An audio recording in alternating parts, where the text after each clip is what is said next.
Hello everyone. तो हम आज बात करने वाले खेसारी लाल यादव जी और हमारे पाली दुबे का एक बहुत ही ज़बरदस्त वीडियो सॉन्ग के बारे में, जो कि डोली सजा के रखना मूवी का एक बहुत ही ज़बरदस्त ये सॉन्ग है।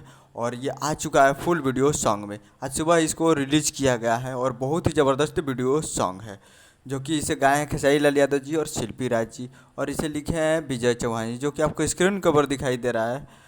फुल वीडियो सॉन्ग जिसका टाइटल रखा गया है हरियर की ओढ़निया, जो कि वीडियो सॉन्ग रिलीज उन्होंने 1 अक्टूबर को सुबह 6:30 पे ये सॉन्ग को रिलीज़ किया गया है। 1 अक्टूबर को सुबह 6:30 पे रिलीज़ किया गया है SRK music Bhojpuri YouTube channel पे।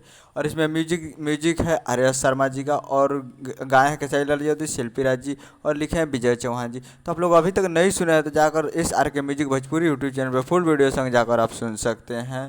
तो जाइए और जाकर अमर आउटफिट में खेसारी लाल यादव जी और अमरपाली दुबे जी, जो कि एक मूवी का बहुत ही ज़बरदस्त सॉन्ग है। तो जाइए और प्यार दीजिए। तो उम्मीद कर रहा हूँ वीडियो अच्छा लगा, चैनल को सब्सक्राइब कर दीजिए। मिलते हैं अगले वीडियो में, तब तक के लिए जय हिंद, जय भोजपुरी।